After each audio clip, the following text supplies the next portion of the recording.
Today we're diving into a design approach that's either your absolute favorite or you think it's everything wrong with the world: minimalism graphic design. Some people love how clean and calming it looks, and others thinks it just strips away all of the fun. Well, whether you're a fan or not, minimalism has shaped how brands, products, and even people communicate visually. The idea is simple: do more with less. So every detail truly matters. Minimalist graphic design really took off during the mid-20th century, inspired by movements like Bauhaus or Swiss design, where artists and designers just wanted to remove all of the unnecessaries and focus on just pure form and function. Instead of a bunch of ornate flourishes, maxing out depth and filling entire canvases, the emphasis was on just clarity and simplicity. The mindset was about cutting out all the visual noise so that the message could just come straight through without distraction. Now it's become timeless, and that same spirit lives on in modern branding, web design, and product packaging. Now let's talk about some key identifiers of minimalist design. One of the most important parts of nailing that minimalist graphic design look is getting the layout right. A strong minimalist layout is all about balance and intentional placement. Using a grid system helps you keep elements aligned and ensures your composition feels stable even when you're working with lots of empty space or putting things in async locations on the canvas. Trying to create a clear visual hierarchy by arranging elements in a way that naturally guides the viewer's eye, for example, placing the most important content at the top or using larger text for key, crucial messaging. Asymmetry can work beautifully here too, as long as it's balanced with the grid. The goal is to make everything feel deliberate so that nothing looks like it was tossed in as an afterthought or just added after the fact. A thoughtful layout can make even the simplest design feel polished and professional. This book on grid systems is super helpful and quite aesthetically pleasing, so if you want to learn and decorate at the same time with graphic design in mind, you can check that out along some other cool books in my book list Notion page below.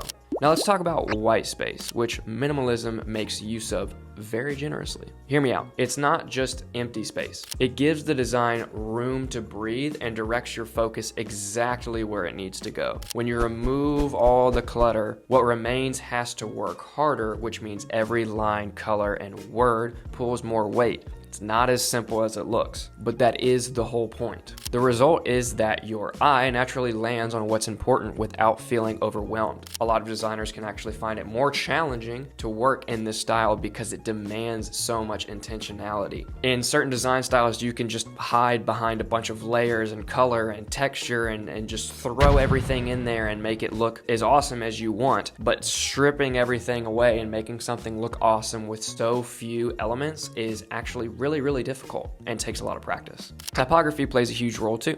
Minimalist designs lean on clean, sans serif fonts and carefully considered type sizes and weights. The type itself often becomes the main visual element, turning words into statements rather than just text. Popular fonts like Helvetica, Futura, and Avenir come up a lot here because they feel timeless and unobtrusive, but still strong. Some of my personal favorites for this style are New Haas Grotesque. Hot take, I think it's even cleaner than Helvetica. I don't know. I don't know.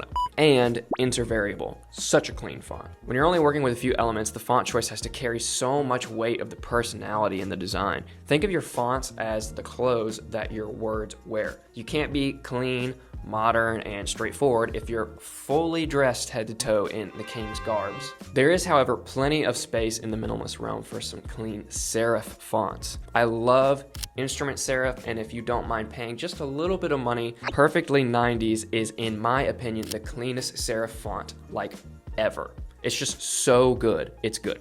It's nice. Guys, we have to get away from thinking that every font on the earth has to be free. Trust me, I love a good free commercial license on a font, but we gotta loosen it up a little bit. We gotta be willing to pay for a font every once in a while and reward the really hard work of type designers and letterers. So I mentioned you could use serif fonts as well, so let's talk about that. The editorial look boasts heavy amounts of minimalist elements. Why? Because there's lots and lots of text. And when there is a lot of text, it's imperative that things remain simple, guided, structured and balanced so that, I don't know, you don't give your viewer a massive headache. So let's move on to color palettes. Color palettes are another way minimalism keeps things simple. Most minimalist designs stick to one or two main colors, usually neutral tones like black, white, and gray, sometimes with a single bold accent color. A nice yellow, a nice blue, a red, and orange can really pull things together. I like to use off-white and what I like to call off-black. I don't know if that's an actual like true term, but that's just what I call it, instead of flat black and white. True black and white can be just very, very cold and digital, especially for screens and already in a design style that's super stripped down and simple. So using a slightly modified black and white can help bring some warmth and softness back into the design. It's just a little bit more visually pleasing, in my opinion. And modern web design is using this technique all over the place. Using simple colors not only keeps things calm and balanced, but also helps reinforce brand recognition or important information when used well.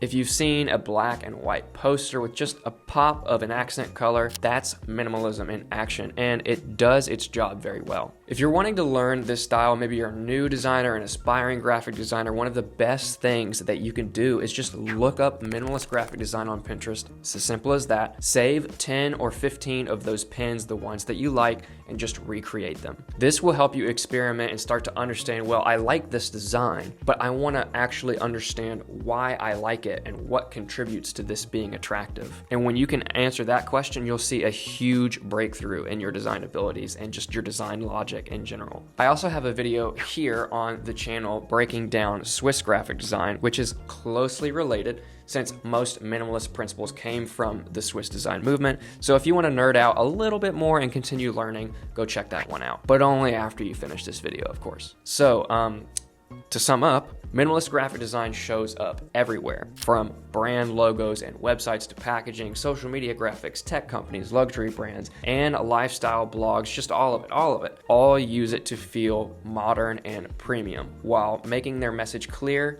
at a glance. Things are quick, we gotta be quick, everybody's busy, everybody's distracted, and so when you want something to stand out and be just typography, here's the word, here's what I'm selling, you're either gonna buy it or you're not gonna buy it, this is the technique that they use. It works especially well in digital spaces where too much clutter can slow people down or create confusion. Clean layouts and generous spacing make user experiences feel smooth, which is why minimalism and UX design just go hand in hand, and I don't think that marriage will ever break up. What makes this style so enduring is its focus on timelessness. It plants a goalpost just directly in the ground and does not move. The same principles have been, well, the same for like ever. Instead of chasing trends, minimalist design roots itself in what already works: clarity, balance, and functions. And while there might be some micro trends within the minimalist design realm, it proves that you don't need 1,000 elements to make a strong impression, or 1,000 layers of textures, or 1,000 different colors, or really, really complex illustrations.